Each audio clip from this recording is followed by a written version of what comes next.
혹시 오늘이 무슨 날인지 아십니까? 스승의 날입니다. 맞습니다. 혹시 은사님들께 연락 드리셨나요? 우리 성도님들 중에 많은 분들은 이제 은사님께 연락을 드리기보다 어쩌면 누군가의 은사가 되실 나이이신 것 같은데요. 우리 모두는 누군가에게 스승이고 또 누군가의 제자였습니다. 세상이 약해지고 참 신뢰할 만한 스승이 없다라고 얘기하는 시대이지만 우리 믿음의 사람들은 믿음 안에서 서로가 서로에게 예수 그리스도를 보여주는 스승과 제자임을 믿으시기 바랍니다. 오늘 말씀을 보면 아주 훌륭한 믿음의 스승으로서 한 사람이 제시됩니다. 그 사람은 바로 아삽이라는 사람입니다.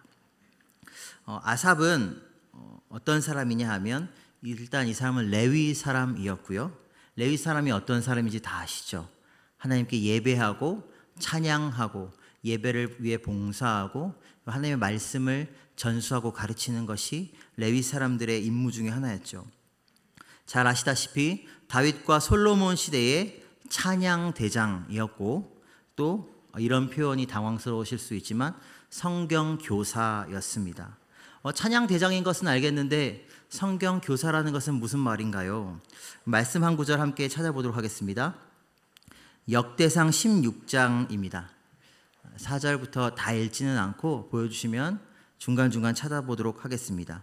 역대상 16장 4절. 혹시 역대하가 준비되었군요. 잘못 전달 드린 것 같습니다. 제가 읽어드리겠습니다. 역대상 16장 4절입니다.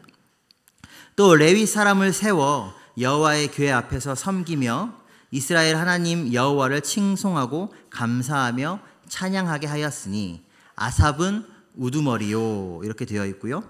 뒷부분에 보면 아삽은 찬양을 하는데 재금을 힘있게 치고 영어 성경에는 큰 심벌이라고 되어 있습니다. 심벌을 힘있게 치고 예배하는 사람이었고 레위 사람이었습니다. 7절 보니까 그날에 다윗이 아삽과 그의 형제를 세워 먼저 여호와께 감사하게 하여 이르기를 너희는 여호와께 감사하며 그의 이름을 불러 아뢰며 자, 여기서부터가 중요합니다. 그가 행하신 일을 만민 중에 알릴지어다 이렇게 표현을 합니다. 그에게 노래하며 그를 찬양하고 그의 모든 기사를 전할지어다 이렇게 역대상 16장 9절에 기록되어 있습니다. 그리고 그 결과 12절 그의 종 이스라엘의 후손 곧 택하신 야곱의 자손 너희는 그의 행하신 기사와 그의 이적과 그의 입의 법도를 기억할지어다 이렇게 이야기하고 있습니다. 그러니까 아삽은 어떤 사람이었습니까? 다윗과 솔로몬 시대에 이제 레위인으로서 찬양하는 찬양 대장임과 동시에 노래로, 찬양으로, 이야기로 이스라엘 백성들에게 하나님의 이야기를 하나님께서 우리 조상에게 베푸신 구원의 역사를 가르치는 일을 했던 성경 교사였던 셈입니다. 그 결과 히스기야 왕 시절에는 이 아삽을 가르쳐서 선견자, 선지자다라고 이야기하기도 합니다. 하나님의 말씀을 전했으니까요. 오늘 시편 78편을 보시면 위에 이렇게 기록되어 있죠. 아삽의 마스길이라고 기록되어 있습니다. 여러분 성경에도 그렇게 기록되어 있나요? 이 아삽, 찬양 대장이다 성경 교사였던 아삽은 시로 하나님을 찬양하고 이스라엘 백성을 가르쳤는데 그 시의 내용이 오늘 읽으신 말씀의 내용입니다. 마스길이라는 말도 깨닫다, 생각하다라는 말인데 가르침과 교훈을 주는 시, 그러니까 우리가 신앙인으로서 무엇을 기억해야 하는가, 어떻게 살아야 하는가 이런 교훈을 주는 시편에 마스길이라는 용어가 많이 사용됩니다. 그러니까 오늘 우리가 읽은 말씀 자체가 아삽이라는 사람이 이스라엘 백성을 가르치는 내용의 일부분인 것이죠. 또 하나 흥미로운 것을 제가 말씀드리려고 하는데요. 혹시 아삽이라는 이름의 뜻이 무엇인 줄 아십니까? 젊으신 분들은 가능한 한 빨리라고 하실 수도 있는데 아삽 가능한 한 빨리가 아니고요. 모으는 자라는 뜻입니다. 모으는 자. 그러니까 아삽의 이름이 참 잘 어울리지 않습니까? 찬양 대장으로서 백성을 모아서 함께 하나님께 찬양하고 하나님의 말씀을, 하나님이 어떤 분이신지를 선포하는 자가 바로 이 아삽이라는 사람이었습니다. 그가 오늘 이렇게 담대하게 이야기하기 시작합니다. 내 백성이여, 내 율법을 들으며 내 입의 말에 귀를 기울일지어다. 이 표현이 상당히 특이한 것은 시편에 이런 도입부가 많지 않기 때문입니다. 아삽, 어떻게 보면 일개 찬양 대장일 수도 있는데 이 사람이 레위인으로서 자기 백성에게 담대하게 무언가를 명령하고 있습니다. 그 내용이 뭐냐면 내 백성이여 내 율법을 들으며 내 입의 말에 귀를 기울여라. 당당하고 강력하게 명령하고 있습니다. 요청하고 있습니다. 여기 율법은 우리가 아는 하나님의 말씀 토라라기보다는 가르침으로 해석되는 것이 더 적절한데요. 그러니까 나의 가르침, 나의 교훈, 나의 말에 집중해서 귀 기울여서 들어라 라고 지금 요청하고 있는 것입니다. 자녀들을 다 길러보셨지요, 대부분. 어느 때에 자녀들에게 이렇게 강력하게 외치게 되시던가요? 첫째는 말을 잘 안 들을 때, 그리고 둘째는 정말 중요할 때, 그렇죠? 그리고 마지막 셋째는 사랑하기 때문에입니다. 아삽이라는 사람은 이스라엘 백성을 굉장히 사랑했던 것 같습니다. 내 백성이요 라고 이야기합니다. 사실 아삽은 왕이 아니거든요. 그냥 일개 레위인일 뿐이에요. 그러니까 이 말은 사실 나의 다스림을 받는 백성아 이런 뜻이라기보다는 나의 민족이요, 나의 이웃이요, 나의 결애요 이렇게 표현되는 것이 자연스러워 보입니다. 동일시하고 있습니다. 나의 가르침을 받는 대상들과 나 자신을 동일시하고 있습니다. 마치 우리가 사랑하기 때문에 간절하게 자녀들에게 명령하고 요청하고 선포하고 하는 것처럼 이 아삽도 지금 이스라엘 백성을 향해서 부탁하고 있습니다. 당부하고 있습니다. 아주 내가 중요한 얘기를 할 건데 귀를 기울여라. 진실하게 가르치고 있습니다. 오늘날 사람들이 교회를 향해 서로 스승이 없다라고 말하는 이유 중에 하나는 아마 이러한 진실함이 상실되었기 때문이 아닐까 고민해 봅니다. 상대방을 한 영혼으로서 내가 돌봐야 할 한 생명으로 보는 것이 아니라 나의 직업의 대상이 되어버린 것이죠. 제가 고등학교 때 생각이 나는데 정말 좀 괴팍하신 나이가 많으신 무서운 선생님이 있었습니다. 저희 남고였기 때문에 저희 바로 윗기수까지 많이 맞았거든요. 그런데 이분은 입도 굉장히 걸어서 항상 무언가를 가르치시는데 무언가 술에 취한 것 같은 모습으로 비속어를 섞어가며, 아무래도 남학교였다 보니까 욕을 하면서 아이들을 가르치셨어요. 근데 그분이 이렇게 얘기하셨습니다. 이 나쁜들아, 내가 너희들을 백날 가르치지만 나보고 선생님이라고 부르지 마라. 나는 너희들이 나를 스승이라고 불러줬으면 좋겠다. 그러면서 그분이 또 고백을 해요. 근데 이렇게 백날 얘기해봐도 스승님하고 찾아오는 놈들은 1년에 한 놈도 안 되더라. 왜일까요? 여러 가지 이유가 있겠죠. 오늘날 그렇게 사랑으로 가르치고 또 사랑으로 그 가르침을 받는 스승과 제자의 관계를 맺기가 힘든 시대가 오늘날입니다. 그런데 아삽은 그러한 스승의 마음으로, 사랑의 마음으로 강력히 요청하면서 가르치고 있습니다. 무엇을 가르치는가? 2절부터 보니까 내가 입을 열어서 비유로 말할 거야. 감추어진 것을 드러낼 거야 라고 이야기합니다. 여기 비유라는 말은 잘 아시죠? 빗대어서 이해하기 쉽도록 말하는 것을 이야기하고요. 예로부터 감추어졌던 것을 원문에 보면 수수께끼라는 단어인데 수수께끼의 답을 알려줄 거야 이런 말입니다. 그러니까 내가 입을 열어서 이 말을 정리해 보면 너희로 하여금 어떻게 해요? 깨닫게 할 거야. 그러니까 아삽이라는 사람은 이스라엘 백성을 사랑할 뿐만 아니라 간절하고 강력한 요청으로 내가 너희에게 깨닫게 해야 할 무언가가 있다라고 이야기하고 있습니다. 그런데 3절을 보실까요? 함께 읽어보겠습니다. 이는 우리가 들어서 아는 바요 우리의 조상들이 우리에게 전한 바라. 오늘 말씀을 읽는데 이상한 내용이 처음으로 등장합니다.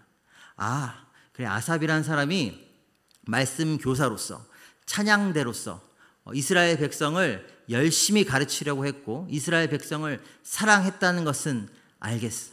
그가 이스라엘 백성을 깨우치려 했다는 것은 알겠어.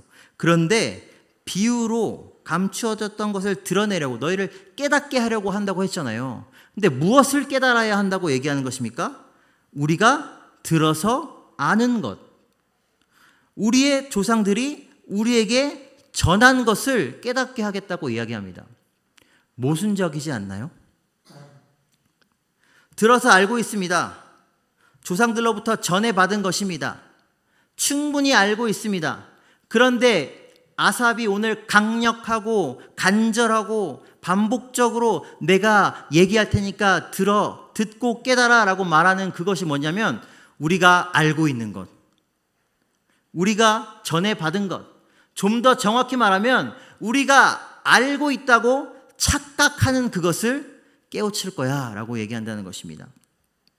그러면서 그 내용을 보니까 4절에 여호와의 영예 그의 능력 그가 행하신 기이한 사적, 즉 이스라엘을 향한 하나님의 구원의 역사, 하나님이 우리에게 얼마나 큰 구원을 베푸셨는지, 하나님이 얼마나 위대하시고 아름다운 분이신지, 우리를 어떻게 출애굽하셨을 뿐만이 아니라 광야 생활 가운데 지키셨고 이 약속의 땅에 들어오게 하셨고 우리 조상들의 삶 가운데 개입하셨는지, 복음과 복음 이후에 복음이 적용되어진 우리의 역사를, 너희 부모님들의 이야기를 내가 이제 너희가 알고 있다고 생각하지만 그것을 깨닫게 할 거야 라고 이야기합니다.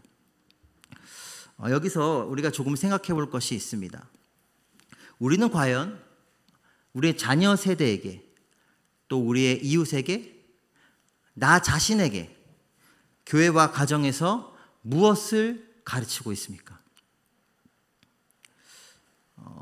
저는 오늘날 교회와 가정에서 믿는 이들이 하고 있는 가장 비극적인 실수 중 하나가 다 안다고 혹은 충분히 안다고 생각하면 나머지 복음을 제대로 가르치지 않는 것이라고 생각합니다. 들어서 안다고 생각합니다. 끊임없이 엄마 뱃속에서부터 교회를 다니면서 하나님에 대한 이야기를 들었습니다. 알고 있습니다. 하나님에 대한 이야기, 구원의 이야기, 예수 그리스도의 십자가의 복음, 죽으심, 부활, 다시 오심 안다고 생각합니다.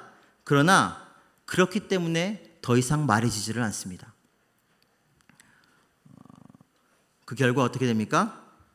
복음을 다 안다고, 충분히 안다고 생각하기 때문에 배우지를 않습니다. 전하지를 않습니다. 덜 중요하거나 복음이 아닌 다른 것으로 우리의 믿음의 승부를 보려 합니다. 이것이 어쩌면 우리가 저지르고 있는 실수가 아닐까. 과연 나의 가정에서, 우리의 교회에서, 우리의 교육부에서, 우리의 자녀들에게, 나 자신에게, 나의 이웃에게 우리는 하나님의 말씀에 집중하여 이 말씀을 제대로 가르치고 있는가? 너무나 당연히 안다고 생각하지만 당연하지 않은 것들이 있습니다. 2002년을 기억하시죠? 제가 중학교 2학년 때였던 것으로 기억하는데요. 벌써 20년도 넘은 이야기입니다. 월드컵 4강 신화를 이루었던 당시에 히딩크 감독과 그 대표팀. 히딩크 감독의 그 말은 너무나 유명합니다. 대한민국 대표팀의 문제는 뭐라고 했죠? 기술이 부족한 것이 아니라 체력이 부족한 것이다. 이 말 기억하시나요? 기억하시죠? 대한민국 대표팀은 지금 기술이 부족하지 않다. 전술이 부족하지 않다. 체력이 부족하다라고 했습니다. 이 말을 처음에 모든 사람들이 비웃었습니다. 이해가 되십니까? 국가대표인데 평생 공만 찬 사람들인데 아니 체력이 부족하다고? 그런데 그 말을 히딩크 감독은 월드컵 4강이라는 결과를 통해 증명했습니다. 당연하다고 생각했던 것, 당연히 알고 있다고 생각했던 것, 당연히 갖추어지고 있다고 생각했던 기본기 중의 기본기, 체력, 그것이 부족했던 것이죠. 하나님의 복음을 우리는 얼마나 설명할 수 있습니까? 믿지 않는 자에게 전도한다고 할 때 우리는 예수 그리스도의 십자가와 죽으심과 부활을 얼마나 우리는 조리 있게 감격적으로 설명할 수 있으십니까?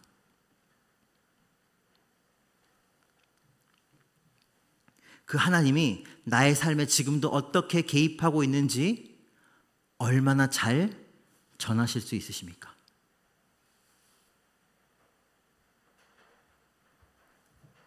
아삽은 그렇기에 강력하게 이야기합니다. 다른 무엇이 아니고 찬양 연주 잘하는 법이 아니고 예배 순서가 아니고 잘 먹고 잘 사는 법이 아니고 하나님 여호와 하나님의 영예와 그의 능력과 그가 우리에게 베푸신 수많은 구원의 스토리들, 복음의 이야기를 전하겠다. 비록 너희가 그것을 안다고 여기고 있을지라도, 너희가 그것을 전에 들었다고 생각할지라도 다시 한번 가르칠 거야 얘기하십니다. 그렇다면 질문을 우리는 해볼 수 있겠죠? 다른 수많은 중요한 일도 많은 것 같은데 왜 우리는 이러한 기본기에 집중해야 합니까? 왜 가르치고 전해야 합니까? 왜 하나님의 말씀, 복음의 역사, 복음에 집중을 해야 합니까? 5절 간단하게 그 이유가 설명되어 있습니다. 하나님께서 우리 조상들에게 명령하셨다. 이렇게 이야기되어 있습니다. 5절 말씀 함께 읽어보도록 하겠습니다. 여호와께서 증거를 야곱에게 세우시며 법도를 이스라엘에게 정하시고 우리 조상들에게 명령하사 그들의 자손에게 알리라 하셨으니, 다른 것이 아닙니다. 가장 중요한 이유, 우리가 이 복음을, 하나님의 말씀을 가르쳐야 하는 이유, 말해야 하는 이유, 배워야 하는 이유, 전해야 하는 이유는 하나님이 명령하셨기 때문입니다. 여호와께서 증거를, 법도를, 같은 표현이죠. 야곱에게, 이스라엘에게 같은 표현입니다. 세우시며 정하시고 같은 표현입니다. 강조, 강조, 강조. 그때에 하나님이 너희를, 우리 조상들을 구원하셨던 그때에 하나님께서 명령하신 것이 있는데, 우리에게 세우신 그 구원의 증거들, 말씀들, 기억들을 자손들에게 전하라고 하셨다라는 것입니다. 그러니까 우리는 모두 교회학교 교사는 아닐지라도 말씀의 교사가 되어야 하는 것입니다. 왜냐하면 하나님의 명령이니까요. 말씀의 증거자요 전파자로 살아야 하는 것입니다. 왜냐하면 하나님의 명령이니까요. 하나님의 구원의 역사, 하나님의 말씀을 우리는 배우고 전하는 자 되어야 될 줄로 믿습니다. 우리 조상들에게, 그들의 자손에게, 6절 보니까 후대 곧 태어날 자손에게, 계속해서 보니까 또 그들의 자손에게, 복음이, 하나님의 말씀이 변하지 않는 진리가, 변하지 않는 진리와 그것이 적용된 우리의 삶의 간증들이 우리 조상들로부터 우리 아버지에게, 우리 아버지로부터 나에게, 나로부터 우리의 이웃과 자손들에게 계속해서 바톤 터치가 되어야 한다라는 것입니다. 오늘날 한국교회가 그렇게 여기까지 오지 않았습니까? 복음의 역사가 성령님께서 하시지만 우리를 통해서 하신다라는 것이죠. 조상이 우리에게, 우리가 자손에게, 자손이 자손에게. 복, 구원의 은혜, 우리 모두 구원받은 자들이죠. 하나님의 보호와 다스림을 받고 있습니다. 그런데 이 복을 우리가 누릴 뿐만이 아니라 이 복을 받은 우리에게 의무가 있는데, 그 은혜를, 그 구원을, 그 말씀을, 하나님을 전해야 한다라는 것입니다. 마태복음 28장 19절 20절 함께 읽도록 하겠습니다. 함께 읽습니다. 그러므로 너희는 가서 모든 민족을 제자로 삼아 아버지와 아들과 성령의 이름으로 세례를 베풀고 내가 너희에게 분부한 모든 것을 가르쳐 지키게 하라.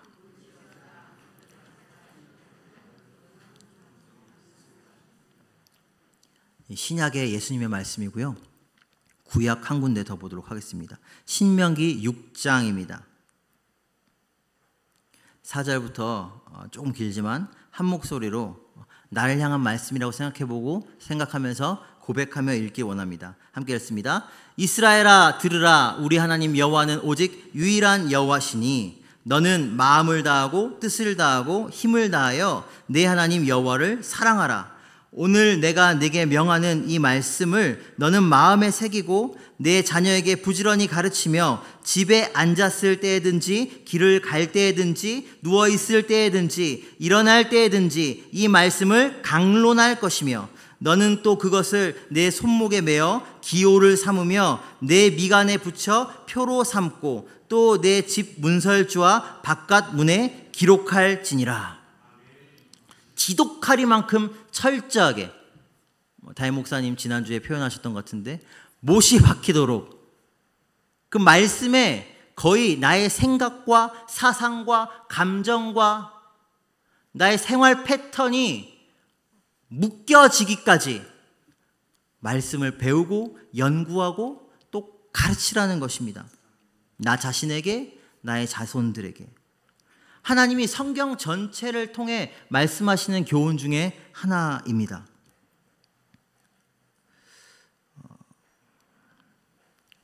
그때에 어떠한 일이 일어납니까? 7절 보니까 그 말씀을 우리가 바르게 가르치면 충성된 말씀 전파의 가르침의 결과가 7절에 나와 있습니다. 그들의 소망을 하나님께 두며 7절입니다. 하나님께서 행하신 일을 잊지 아니하고 오직 그의 계명을 지켜서 가르쳐야만 소망을 갖게 되고 하나님께 소망을 갖게 되고 하나님을 기억하게 되고 비로소 순종하게 된다라는 것입니다. 여기 소망이라는 단어는 캐셀이라는 단어인데요. 확신하다, 신뢰하다라는 단어입니다. 오늘날 이런 질문을 한번 드려보고 싶습니다. 우리의 삶의 확신은 어디에 있습니까? 좀 쉽게 질문 드려보겠습니다. 우리는 무엇을 우리의 삶을 좀 안정적으로 평안하게 우리 삶을 이루어가고 우리 살아가는 데 있어서 무엇을 어떠한 신념으로 확신으로 붙잡고 살아가고 있습니까? 예를 들어 보겠습니다. 어떤 사람은 돈을 많이 벌어야 된다고 이야기합니다. 심지어 이런 말도 있더군요. 돈으로 모든 것을 할 수 있는 건 아니지만 돈이 전부는 아니지만 웬만해선 전부 할 수 있다. 돈을 추구하는 세상입니다. 돈에 확신을 두라고 얘기합니다. 고3 학생들에게 저희 교회는 아닙니다. 어떤 부모님들이 이야기합니다. 야, 고3인데 공부해야지. 대학 가서 좋은 대학 가서 하나님 예배 잘 나가면 그게 하나님한테 영광 돌리는 거야. 정말 그럴까요? 말은 그렇게 하지만 그의 확신은 학력에 있습니다. 수많은 예시를 들 수 있습니다. 우리의 신뢰를, 우리의 확신을 어디에 우리는 두고 있습니까? 사람들이 불안 사회라고 이 세상을, 요즘 한국 사회를 이야기합니다. 두려움과 불안이 잠식한 사회. 지금 연금 이야기로 한참 시끄럽고요. 나라 간의 이야기로 소식으로 시끄럽고요. 미래에 대한 소망이 점점 없는 것 같고 희미한 것 같고 저도 가끔 두렵습니다. 우리 건율이가 20대 30대 될 때에 이 나라가 어떻게 존재할 수 있을까? 한국 교회에 대해서도 제가 의문을 갖습니다. 10년 20년 후에 내가 목회를 계속 한다면 지방에서 목회하는 게 가능할까? 인구가 없을 텐데.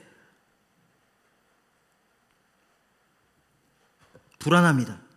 두렵습니다. 그래서 사람들은 어떻게 합니까? 끊임없이 스펙을 쌓아갑니다. 학력을 쌓아갑니다. 자기 PR을 합니다. 자기 이력서에 한 줄이라도 더 쓰기 위해서 자격증을 땁니다. 그리고 그것으로 자신의 존재를 인정받으려고 합니다. 거기에 소망을 두고 거기에 확신을 두고 거기에 삶의 두려움을 헤쳐나갈 신뢰를 갖습니다. 정말 이것이 성경적인 걸까요? 아니죠. 근데 문제는 우리 믿는 자들의 삶의 태도조차 하나님을 믿는다고 말하면서 때로는 그렇게 살 때가 있다는 것입니다.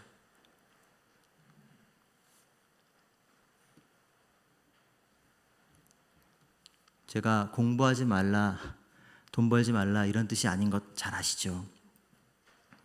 궁극적으로 내 마음의 평안이, 내 영혼의 확신이, 내 삶을 긍정할 수 있는 이유가 어디에 있느냐는 것입니까? 내가 박수받는 삶을 사니까? 내가 복음 안에 있기 때문에? 내가 하나님을 신뢰하기 때문에 나는 괜찮습니다 라고 말해야 한다는 것입니다. 이것이 어떻게 가능합니까? 하나님이 누구이신지를 우리가 끊임없이 배울 때. 우리의 자녀들이 어떻게 이런 믿음의 삶을 살 수 있겠습니까? 하나님이 누구이신지를 우리가 끊임없이 가르칠 때. 그때 그 가르침을 가지고 하나님께 우리는 소망을 두며 확신을 두며 하나님을 기억하고 우리의 삶의 순간순간 그 말씀을 근거로 하여서 어떠한 삶의 태도가, 어떠한 삶의 결정이 하나님께 순종하는 것인가를 고민하고 믿음의 삶을 살아가게 된다라는 것입니다. 충성된 가르침이 충성된 제자를 낳는다는 것입니다. 가르침에 실패하면 어떤 결과가 나타날까요? 8절부터 그 이야기가 자세히 설명되어 있습니다. 가르침에 실패하면, 하나님을 잊어버리면 어떻게 됩니까? 그들의 조상들 곧 완고하고 패역하여 마음이 정직하지 못하며 그 심령이 하나님께 충성되지 아니하는 세대와 같이 된다. 완고하고 패역하다는 말은 반항하고 반역한다라는 뜻입니다. 하나님께. 마음이 정직하지 못하다는 말은 올곧지 못하다, 확립되지 못했다, 갈팡질팡한다 이런 뜻입니다. 하나님을 믿는다고 말하면서도 우리가 신앙의 기준과 세상의 기준과 사이에서 너무나 자주 갈팡질팡하는 우리 자신을 발견하지 않습니까? 심령이 하나님께 충성되지 아니한 세대, 하나님께 신실하지 못한 자들, 우리가 우리의 삶의 시간들 속에 우리의 마음의 중심에 끊임없이 하나님의 말씀을 배우고 기억하고 또 가르치는, 전하는 일들을, 그 말씀을 살아내는 일들을, 노력들을 하지 아니하면 어떻게 된다는 것입니까? 갈팡질팡하다가 결국 하나님께 충성하는 일에 실패하게 된다는 것입니다.